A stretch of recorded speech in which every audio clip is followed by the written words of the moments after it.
Showtime. Yeah, showtime. Maybe you'll laugh. Ha ha ha! Hardy har har! Maybe you'll cry. You definitely will be entertained. It's that simple. Are we clear? Are we clear? On with the show, this is it. Welcome to the BS Show. I'm Bob Sansevere, coming to you from the Bradshaw Bryant and Smart Start MN studios. Let's get right to it. We are joined by attorney Jeff O'Brien for our weekly 3 and Out. 3 stories, often sports stories. They are today. And Jeff, let's launch right into it. This is a local guy, or where's this guy from? The one who's selling these T-shirts? Oh, I think it might be a local, but there's like multiple people that they've cropped up online ever since the poll ads put their little message out saying that they're going to keep ownership of the team, which everybody was believing that the fire sale they took that they engaged in at the trade deadline was somehow tied to clearing some debt with contracts to be sold to a new owner. Now they're saying, we're keeping it. We're bringing in some limited partners. And then, if you saw the piece, and there's been a lot of parodies of it online, which are probably more accurate than what they actually put out. But so there's a lot of fan anger now over this announcement, and it has cropped up. There are people. There's one guy that has an online store called like polladsell.com or something like that. You can get T-shirts in Twins colors with the Twins script, and all it says is sell. And I've seen other stuff that says sell the team. I saw on X today there was somebody at the game that had a jersey on, and the name on the back was fire sale, and the number was 25. I've seen a photo, because of course they play at Target Field, so some 4 enterprising fans went and took Target paper shopping bags and did like the old New Orleans Saints with the Aints and cut the eye holes out, and were wearing those over their heads at the games. So what scant few people are there. And then I saw a video, I think it was Friday night's game. Tim Laudner was doing the post game, and there's just this loud chant of sell the team. I heard that. Yep. Behind him. Yeah. Phenomenal. So it's apparently their decision to keep the team, and they've apparently the only, I guess the Chris Paddock trade was good because the only guy they win against is Chris Paddock. Now they just shell him every time that they play him when he's pitching for Detroit. But other than that, what's funny about this? I'm taking a look on the page, sell the team. Yeah. There's a $24.99 with a slash through it. $22.99. Do they really think people? You just put it out a day or two ago, and suddenly you're slashing the price. Yeah, well, let's buy it now because it's reduced. Come on. Also, $22.99 for a T-shirt. Like that. They're a little. I don't know how many they've sold, but you won't see me buying one. I think it's a cute idea, but I'm not spending that money for that. Officially licensed by who? It says officially licensed. I have no idea. Oh, okay. The Serena thing. That would be like the poll ads, though, wouldn't it, Bob? To create a website and sell shirts about sell the team and then profit from it? Well, what's interesting here? It says officially licensed, and then it shows the NFL, Major League Baseball, NHL, NBA, NCAA, MLS, and I think maybe NASCAR on this page for this. It's Serena's the company, Serena shirt. I don't know that Major League Baseball would let them do that. So what I'm saying is maybe the Twins are on board and they're the ones doing it. I think so. I mean, but you could see Major League Baseball get involved from a legal standpoint to the extent that they're using Twins colors in that script. They may say, that's infringing on our intellectual property. So give us money. But... Yeah, it's infringing, but give us money. Well, yes, exactly. It's an absolute mess.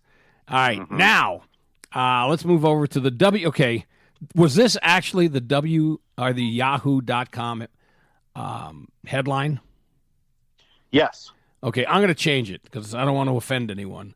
WNBA's green sex toy, and it wasn't sex toy, green sex toy barrage fueled by crypto marketing stunt.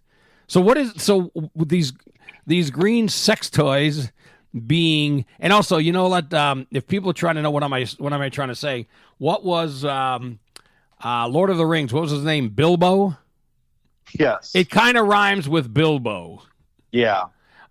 Sorta. All right. Anyway, what's the marketing stunt going on here? Well, apparently there's some group coming out with some sort of cryptocurrency that is named after what was being thrown on the court at these WNBA. Sort of. You mean it rhymes with the green? Sort of sounds like Bilbo. Yes. All right. Yes. And so this was all a ploy. It was all just a marketing thing. You almost feel like, remember in the movie Christmas Story, Bob, when he gets his little Orphan Annie decoder pin? Yeah. And he gets it and he goes running up to the bathroom and decodes it, and it says, "Be sure to drink your Ovaltine." And he goes, "A crummy commercial?" That's kind of what we found out this thing was. Yeah, it's a little although, you know what?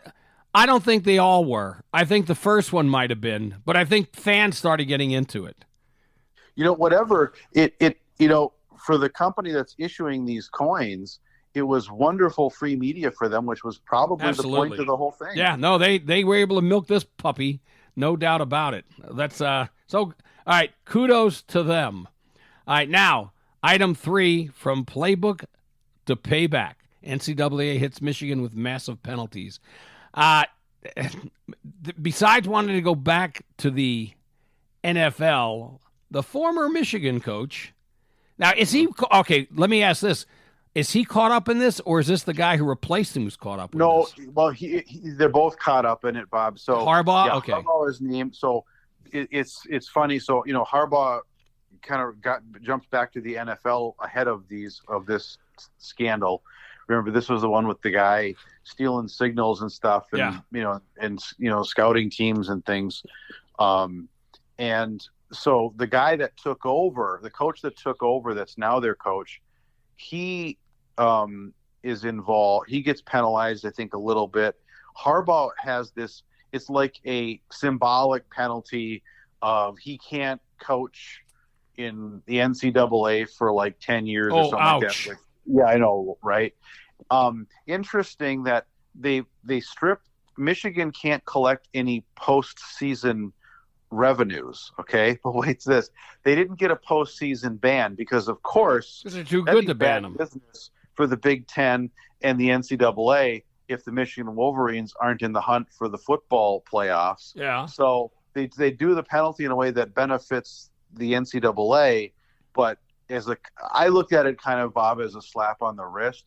And the reason I wanted to put it in this week for 3 and out is, we've talked in the past about PJ Fleck and the Gophers, and I've said I think that they probably can't get any better of a coach than PJ Fleck and what he does, getting them to some kind of bowl game every year and usually winning and getting these guys to graduate. That's probably, as the Gophers is kind of being a second-tier program in the Big Ten, that's probably all that we can expect. And this is just an example of that. Here's Michigan, one of the consistent, champions of, contenders for the championship in the conference, and they're doing stuff like this. So I personally would rather have a team that, maybe just, plays it the right way, gets the kids to graduate, goes to a bowl game, and rather than this kind of nonsense. Well, I will say, if he's getting a lot of this kids, if his graduation rate, and I believe it is up, if it's up, he's doing his job. Yes, you'd love to get a lot of big wins, but it'd be a lot worse if they were playing these rinky-dink bowl games and his players weren't graduating. Right. And hey, his former quarterback may become the third stringer for the Vikings. Third stringer, you never know what could happen. Injury here or there. He may be the starter. The Vikings will be foolish to put Max Brosmer expose him to the waiver wire. They got to keep him. And if you want to keep Howell too, great. But I think that definitely, if you're coming down to who's going to be your third string between Max and Brett Rippon, it's got to be Max. Well, if you're Rippon, you got to be thinking, maybe I should ask him to cut me today so that I could maybe catch on with somebody. Maybe so. He's not going to make the team. Brosmer, you're right. They may not, after the weekend that he had a pretty good, game the other day after the turnover, but he did lead him back, right? Had a pretty good comeback with him. Yep. So, but we'll see how it plays out for him. But I've been impressed. I'm more impressed watching him even in preseason games than I was with him as the Gopher coach or player and quarterback. Yeah. So, I mean, I am too. I didn't. You think you thought he did decent as a Gopher. Maybe he would be a practice squad guy, but I definitely think you got to keep him on the roster at this point. No question at all. All right, Jeff, as always, greatly appreciate it. Attorney Jeff O'Brien, our weekly 3 and Out. We're going to take a quick break, and the BS show will be right back. We are back with more from Attorney Jeff O'Brien. Jeff and I were talking after that last segment, and he was telling me that he went to an event that Tommy Kramer was involved in putting on, and a number of former Vikings were there, former governor and WWE star. Jesse the Body Ventura was there, and it was a fundraiser for Joey Browner, who is in ill health. And, Joey, from my understanding is this is to help with medical expenses because he's not doing well. He was once one of the toughest Viking players you could ever see. And one of the best hitters, and I remember Jerry Burns said the 2 best hands he'd ever seen on a player, Alan Page and Joey Browner. That's why Joey Browner, for those that remember, he was always the final line of defense when it came to special teams. Burnsy always wanted to make sure Joey was going to pull a guy down, and the guy that he pulled down that everybody remembers, Gerald Woolheit from the Broncos, ended his career because he yanked him down from behind, and he just snapped that, it was his knee and or leg, but it was. I think it was his leg. I think it was his leg. Yeah, it was bad. But tell me about this event and who you saw there and what. I actually come into play a little bit in it, but please go ahead. Yeah, so it was at Shortstops in Fridley.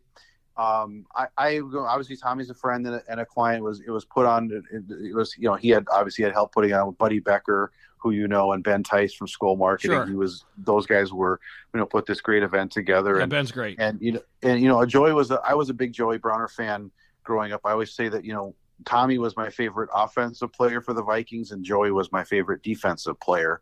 And I remember the same thing you do. I remember, pulling down Wilhite, but also but the special teams. I can remember a couple of times where the Vikings got flagged for running into the returner man. I remember Joey would get down there before the ball would even get there, and he'd jack the guy, and the ball would land on the turf, and then the Vikings would get flagged and everything like that. So, because he was just so fast. That was a thing. Not only was he strong, he was fast. You know what's interesting about Joey? Because when he first came in, and it's somewhat similar to Chris Dolman, who wound up in the Pro Football Hall of Fame. They tried him at linebacker. Dolman now didn't work. I remember being on a plane after an exhibition game. This is back when the media flew with the team, and it was Monty Kiffin was talking to one of the other defensive coaches. They were like right in front of me saying, we got like a 12th round pick. I went that long, or was whatever Jesse Solomon was playing better than our 1st round pick. And Jesse wound up becoming the outside linebacker. They moved Dolman to defensive end, becomes a Hall of Famer. And I say that because Joey was a cornerback originally, and he was not a good cornerback. But you put him at strong safety, phenomenal. He actually, to me, there's a long list of guys from the Vikings over the years that belong in the Hall of Fame. The top one on that list, of course, Chuck Foreman. But I think you can make an argument for Joey. Was there a more dominant... strong safety in the league than him when he played? He was as good as they got. Ronnie Lott moved to safety, but that's about it. And they were. You couldn't go wrong with either one of them. No, he was a consistent All-Pro, and he was the best. And unfortunately he wasn't there that night because he is very sick. He's in assisted living, and so that was part of why Tommy and the guys did the fundraiser, was to raise funds for his health expenses, like you said. So it was Tommy, it was Jesse, it was Ted Brown, Scott Studwell, and then we had a surprise appearance by none other than Chuck Foreman. So, it was an autograph thing mainly. I went for, I do the autograph thing's fun. I had a couple of things that I had signed. So I had, notably, Bob, I had Tommy sign one of the color photos in your Purple Rain book. Oh, that Purple Rain book goes back to the 87 season, I believe, right? Yep. Gerald Robinson was the first round pick. It was 86, 87, so there was a great whole spread on a lot of color photos of Tommy in there, so I had to have him sign that after, you were talking about it on the show a couple weeks ago. And then And then with Jesse, if you remember when Jesse was governor, and WWE held their SummerSlam, their big summer event here at Target Center, and Jesse was going to be the guest referee for the main event match. And so he's on the cover of the DVD. And I have the DVD because I was, I had bought it as a memento because I was at the event. And so I'm like, well, how cool would it be to have Jesse Ventura sign the cover of it since I was there? And I was talking to him a little bit, and it was funny. I asked them, I said, is it strange? Because ever since you've been making appearances since the time you were governor, you get, the fans love you. You're considered like a face, which is in wrestling terms for a good guy, where you spent all your career before that being a heel. And he just kind of smiled. He goes, they cheer for me now. He goes, I try to say things to make them mad, and they cheer for me more. Because, he's back on the main event shows when they do them. And then he said, and then, of course, Jesse and Hulk Hogan had a huge rivalry, and there was no love lost between the two of them. And he mentions to me, because if you remember when WWE Raw debuted on Netflix this year, Hulk Hogan got booed.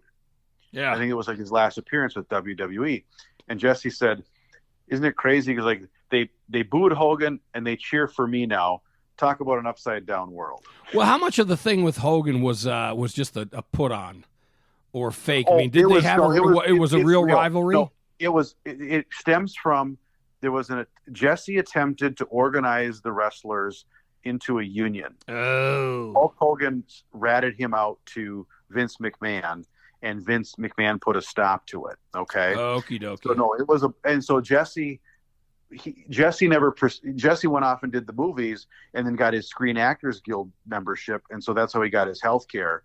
And so he's like, I don't care. It's not my fight anymore. I'm taken care of. None of you guys wanted to step up. But yeah, so this, and Hogan later on admitted, yes, I did that because, I was making more than everybody else, and I wasn't going to go and have them form a union and have to have our pay be even and stuff. So no, it was a blood feud. I've been talking to Jesse before, and he told the story that when he was governor, Vince McMahon called him. He said, Hulk Hogan's doing a book tour. He's going to be appearing in Minneapolis, and he's worried that you're going to send the state patrol out to arrest him. Seriously? Oh, that's funny. Yeah, and Jesse goes, Vince, I'm the governor of Minnesota. I have more important things to worry about than what Hulk Hogan is doing. Now, was he? I did not see it, and I don't know if he even talked about it. Did he talk about Hogan? Did he show any respect to him? His, passing? Was he gracious when he died? Or did anyone even go to him for a comment? I would think someone would. Just didn't say. Nobody went to him. He just didn't say anything. I think it was a classy way to handle it. He didn't. There was no social media, nothing. Not even when he talked to you. I mean, it would not like it came up. Okay. No. He just mentioned. He had mentioned about the thing about him getting booed and and Jesse getting cheered, which is the opposite of what had happened. If you remember, also they never really. I don't think they had a whole lot of matches against each other. They were scheduled to start like a program remember when Jesse got developed like the blood clots in his lungs or whatever, and he had to retire. They were just about to start something between the two of them, and then Jesse couldn't do it. So they never really in the ring. They were never really big. They were never really big rivals against each other. They never fought for any championships, to my knowledge. Okay. But no, it was pretty personal though. There was a lot of. I think it was more Jesse towards Hulk than but I remember because I think when Jesse got elected governor, that's when Hogan was talking about running for president on the show and kind of mocking it a little bit. So yeah, there wasn't a lot of love lost between the two of them. Okay, yeah, because I wasn't really sure about that. Now, is he living here now? Is he still in Mexico? Did he say? Does he have a house here too?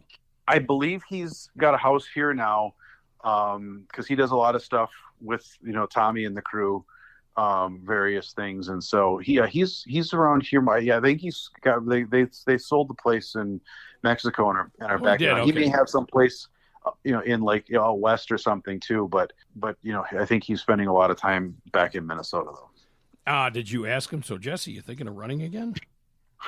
You had to ask him. Please tell me you asked him. No, I didn't. I know. I've heard him before. I've been at things before. He has no interest in getting back into politics. No. Yeah, but right. Now fun to see him. Now, did you said you had the book, the Purple Rain book that I wrote, and a guy named Rick Kalaja did he was the Vikings team photographer. He did the photos. Yep. Now, did he? So he signed that color. How many? You must have a bunch of Tommy Kramer autographs, right? That's not the first. More than I can count, Bob. I have everything from stuff signed from his college days. I've got something from. You have stuff from his college days. I have an All-American, like the Bob Hope All-American team photo where he's on it with Tony Dorsett and Ricky Bell and some of those guys. Is that the Playboy All-American team back from that? I think it might be. And then, because he's in his Rice jersey. And so I got him I have one of those signed. And then a lot of different crazy photos and stuff that I found over the years. The craziest thing I have, though, which stays basically in a drawer, is I have, he won his state high school football championship as a junior in 1971 in Texas. That's a big deal down there. Oh, yeah. And I ended up with a book of the newspaper clips from that entire season all the way to the end, like the team banquet when he met Roger Staubach and stuff. Well, the cover of the book is the full color team photo. Tommy played for a high school called San Antonio Robert E. Lee, and the mascot was the Volunteers. So the reason it stays in a drawer, Bob, is because on their shoulders pads on both sides is the Confederate flag. Okie dokie. Well, you know what? So you won't see any Tommy Kramer high school throwback merchandise. No, you're not going to see any of that. That's 1971 was a different. 1971 was a different time. Yep. All right, now I got to ask you this quick: does he sign Tommy Kramer or TK? He signs Tommy Kramer 9 all the time. Okay, because I wasn't sure about that. Because I know that Chuck does the 44 Ring of Honor, and hopefully at some point he can put Hall of Fame in there. Yeah, Tommy is great at doing the Tommy Kramer 9 is automatic. I've had him do a few things over the years where there's inscriptions, and he's just so used to rattling off the Tommy Kramer 9 that he has to stop and think about the what he's writing when he's doing the that's funny. Inscriptions. But yeah, Chuck is great at that. Chuck likes to put everything on there. I think I told you years ago I have some stuff signed by Chuck where he was in a particularly fun mood that day and signed some things that said HOF ... Oh, that's funny. Oh God, that's priceless too. Oh, that's terrific. All right. So we have a good relationship, so he does that stuff when I kind of, goad him into it, and then he goes and does it. That's great. All right, Jeff. Now we are going to say thank you to Jeff O'Brien. Thanks for giving a couple of segments. Going to take a quick break in the BS show. We'll be right back.